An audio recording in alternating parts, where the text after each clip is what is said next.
All right, I think I'm recording right now, so I'll begin speaking. So we're currently we're exploring Surrealism, Dada, and Russian constructivism. And there's a lot of examples in these slides over here, let's see, that involve the photomontage, which is a combination of different photographs to create something a little bit more surreal. Let's see.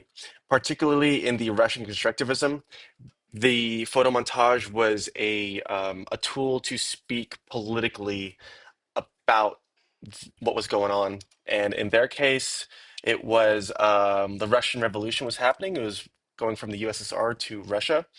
And so a lot of this was directly speaking about the people in relation to the government, totalitarianism, and some of it was also experimental using geometric lines and so forth. It's a bit more conceptual. I shop, therefore I am. A little comment on capitalism.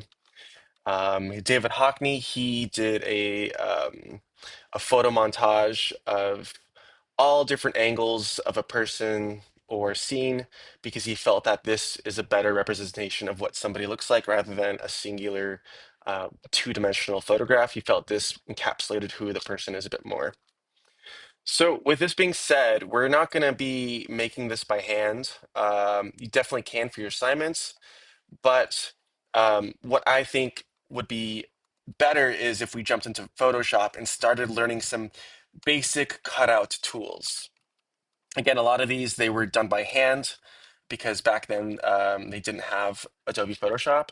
But the benefit for us is we can learn something new. My graphic design students, they have done surrealism before, so here's a couple examples where we spent like, I don't know, 6 to 9 weeks learning Adobe Photoshop for them to get to this level. You guys are going to be learning it for the basically for the first time today, but yeah, cool. A couple cool examples of how Photoshop came and interacted with people and their personal preferences, their own styles. This one got a bit biblical and related to their faith. We have a door here in the mountains with some nice glow on the floor. So there's a lot of cool things that you can make in Photoshop. But like I said, the first thing is to start out with some basic selection tools to cut things out, and then you can easily move them around then. In Lightroom, once you have finished your edit of whatever that you want to do, you can right click and you can edit in Photoshop.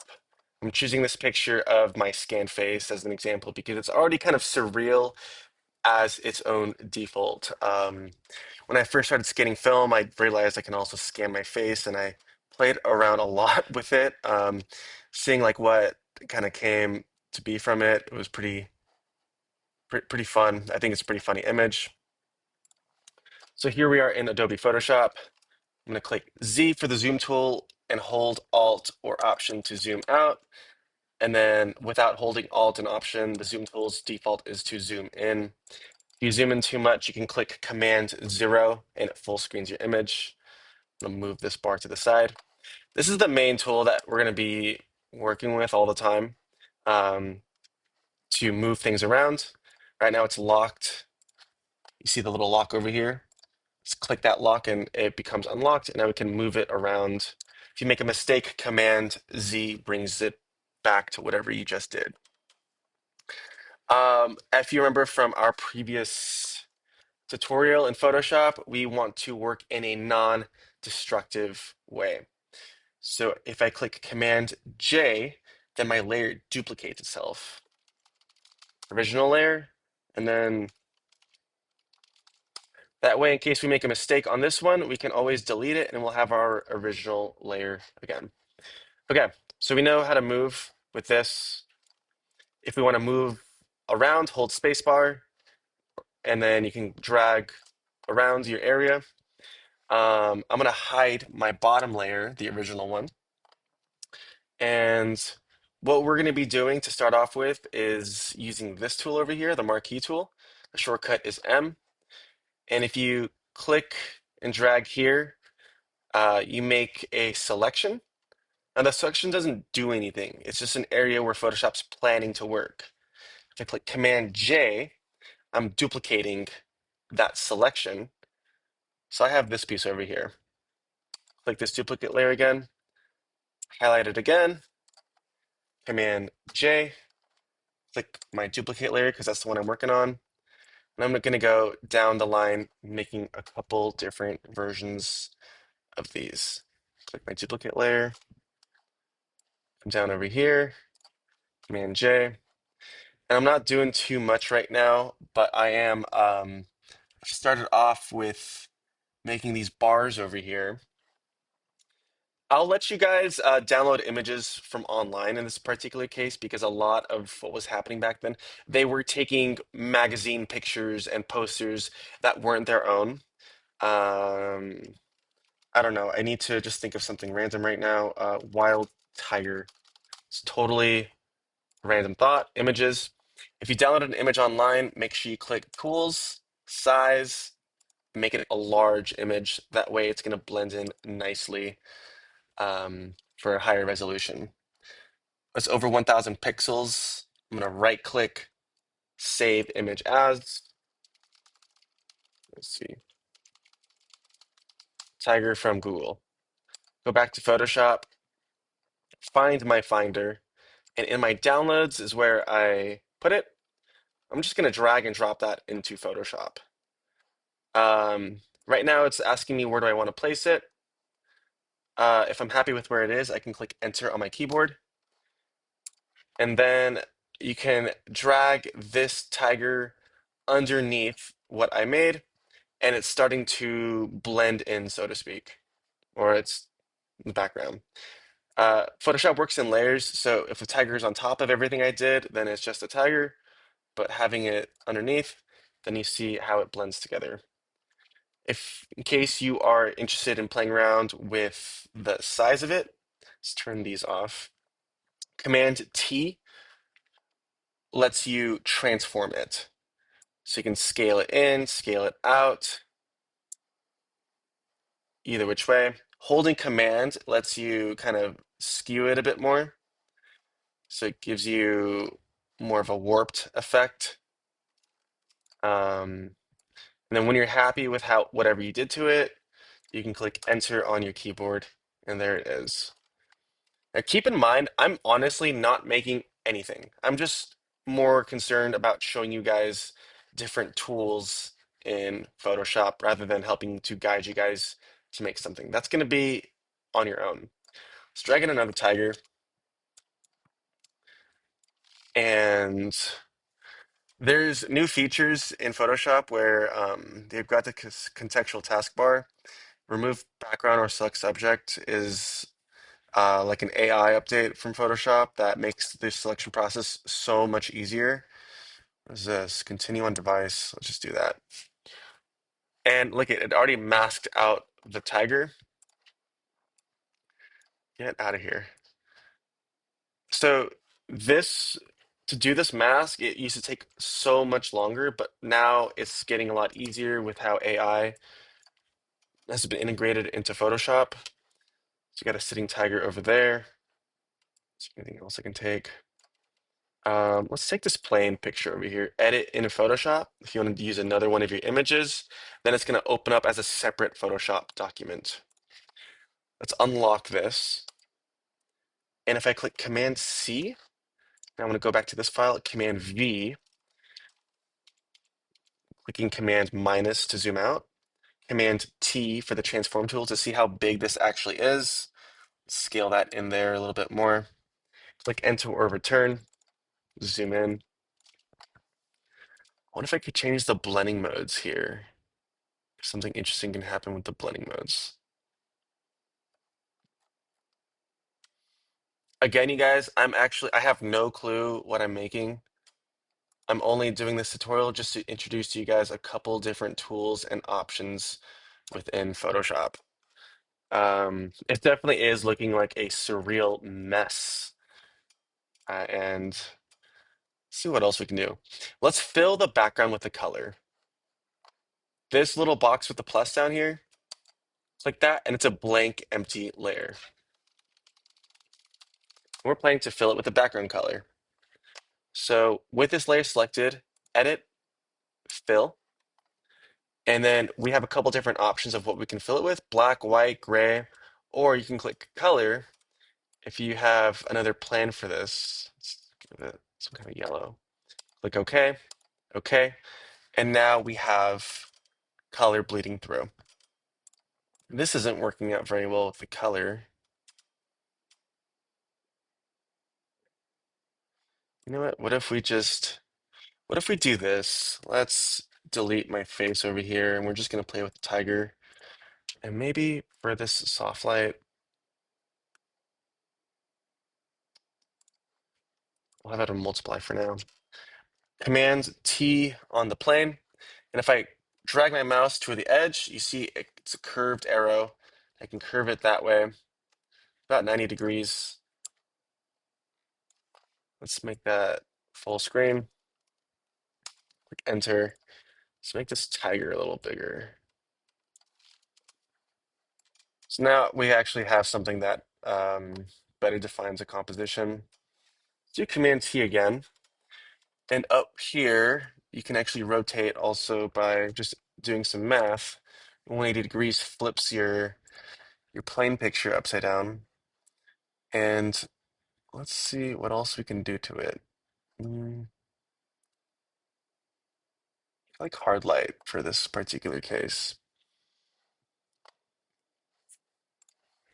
And if we go back to see what these guys were doing, there's also some other shapes, some rounder shapes. Let's do this. Galaxy stars, size, large. Let's just take any of them. Probably spelled Milky Way wrong. That's okay. Go back to Photoshop, downloads, drag this picture in. And what I want to show you next is the lasso tool. Over here, L is the shortcut. I can drag and kind of create my own selection. If you don't like it, you can click Command D to deselect and start over. And Command J makes a duplicate of that. I'll hide the original one. I made the Milky Way just because, let's see here. Over here, they had some kind of starry vibe happening. Not that I have a real plan for this. And like rotate it, make it big. Well, let's see what happens if it crosses over the lion's face. It's too messy, it's too much. Whatever.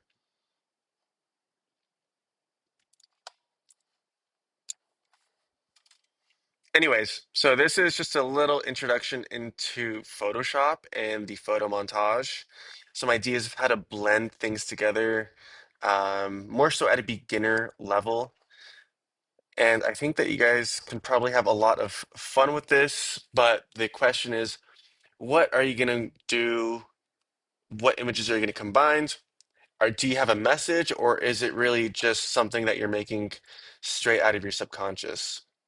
In this case over here, we have Hitler with his Nazi heart, very evil guy. Let's see if we can recreate that. See this angry guy's face, whatever. This is a super low resolution, so we want to make sure that this size is in the large. Let's take this picture because it's a good size and he's pretty clear. Where is it? You can also drag this into the Photoshop icon down here, and that opens a brand new version of it. The crop tool, C, lets you crop your images. If you have this checked on, then it's going to delete anything that's outside of your crop box. It helps to save space on your Photoshop file. So only do this if you know you no longer need the outside. Do skeleton X-ray. See if you can kind of recreate the one that we saw over there.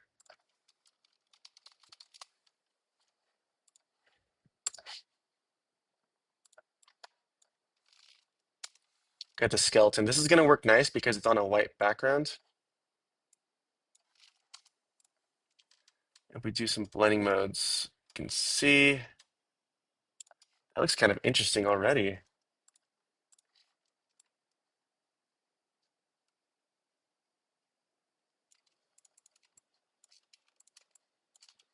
The white background makes it so much easier to use the blending modes to cut things out.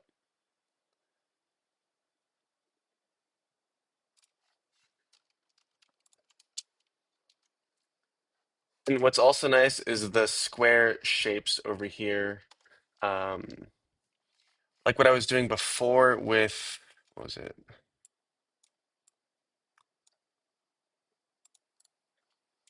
Edit in Photoshop.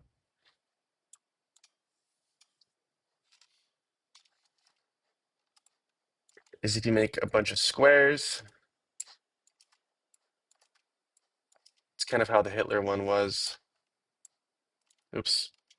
By making all these squares, what I'm doing is I'm holding Shift using the marquee tool. And that helps to make multiple square selections instead of doing them one by one. Command J. And now you have more of this puzzle piece to play with, which is also pretty engaging for the viewers to check out.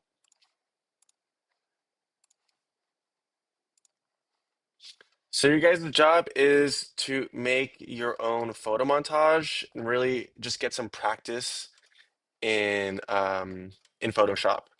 So low stakes, but I do want you guys to take a look at some inspiration, either some from the slides, from something I've shown you, from students from last year and their photo montage work. I'm not expecting you to be at this level, but I just want you to get used to cutting things out and moving them around. That's basically what this person did. They have just a cheetah background, and they went and did that remove background feature for all of these faces over here. And then with the move tool, they're able to move those images around and make this really nice composition. All right, guys, I hope this video was helpful. If not, let me know. I'll remake it. Good luck. I'm really looking forward to seeing what you guys make.